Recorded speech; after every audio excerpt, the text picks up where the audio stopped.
नमस्कार, न्यून प्रणाम सा गुरु महाराज भगवान विष्णु ने। तो कल हमने सुना था शब्द जो गुरुदेव भगवान ने कान्हा जी के पुत्र के प्रति सुनाया था। उस शब्द को सुनकर जोधाजी नरेश जोधपुर के पुत्र बिदाजी ने महाराज से प्रश्न किया कि हे देव, आपकी देह से बहुत सुगंध आती है, इसका क्या कारण है? क्या आपने अपनी देह पर सुगंधित पदार्थों का मर्दन किया है? इसको मैं जानना चाहता हूँ।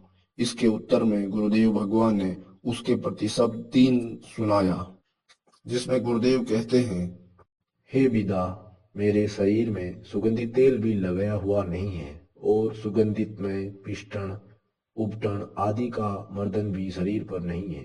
भोजन करता हुआ, जलपान करता हुआ और दिव्य पवित्र आसन शैया पर आराम करता हुआ मैं निज रूप में इनको नहीं देखता। भोजन आदि शरीर के धर्म है, आत्मा के नहीं।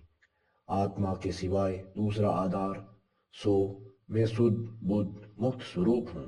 68 तीर्थों का फल है अंतःकरण शुद्धि। जिसका अंतःकरण शुद्ध है उसके 68 तीर्थ हृदय के बीच में है। बाहर है जो गंगा यमुना का स्नान है, ये शिष्टाचार है। जिसके अंतर्गत साधन है उसको बहिरंग साधन की अपेक्षा नहीं, क्योंकि मैं स्वयं शुद्ध आत्मा हूँ। जेरज, अंडज, स्वेदज, अधिभज, इनको एक एक श्वास का जो फुरना है इतने काल में मैं रचता हूँ। तथा च एहोहम बहुशया प्रजाए। हे विदा, इस प्रकार ऐश्वर्य विचित्र शक्ति की सुगंधित प्रतीत होती है, किसी भौतिक पदार्थ की सुगंधी नहीं है। जब भगवान से विदा प्रश्न करता है, हे देव, अग्नि को ही एक उपास्य देव किस हेतु से प्रतिपादित करते हो? जिस अग्नि के पवन प्राण स्थायी है, अग्नि के अद्भुत प्रज्वलित होने में वायु कारण है, और अग्नि का यह स्वभाव है गीले और सूखे काठ का भी विचार नहीं करती, काष्ठ मात्र का दाह कर देती है। जिस दिशा में अग्नि का मुंह प्रवाह अधिक होगा उस दिशा में बढ़ती चली जाएगी। पाप अपराध से भी नहीं डरती। जब अग्नि प्रचंड रूप होकर के कोप चाहती है तब बड़ी भयंकर हो जाती है।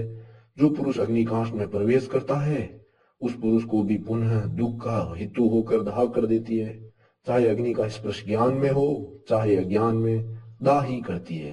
तब इस समाधान में गुरुदेव ने विदे से कहा, हे विदा, ना तो इंद्र के सदस्य है, ना तू महादेव है, ना तू मंडलेश्वर राजा है, और ना तू राजाधिराज अधीश्वर है।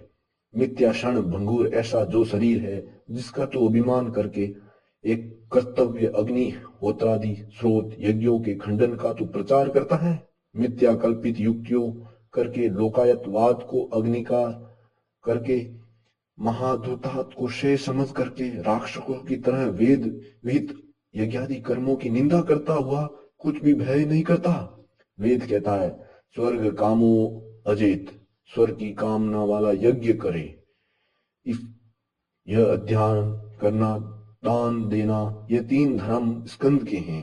हे विदा, तू बाहुबल से या शस्त्र के अभिमान से शेय कल्याण की इच्छा करता है सो तेरी आशा व्यर्थ है, क्योंकि मुक्ति का मार्ग में बहिरंग शास्त्रों की उपयोगिता नहीं, ज्ञान रूपी खड़ंग की आवश्यकता है। मैं तीक्ष्ण रूप वाली छुरी को भी नहीं रखता हूँ, और लो का सार फौलाद जिसकी तलवार बनती है सो भी मैं धारण नहीं करता।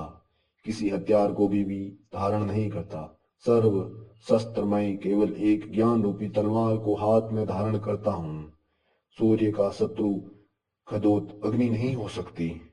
तीस कारण है देहाभिमान रूपी मार को क्यों उड़ाए फिरता है। जिस हाँकनी से बेल को हाँकते हैं उसके अग्रभाग में लोहे की आर होती है। इतना शस्त्र भी मैं नहीं रखता। केवल ज्ञान रूपी खड़ंग के प्रभाव से अधिकारी जनों को धर्म पथ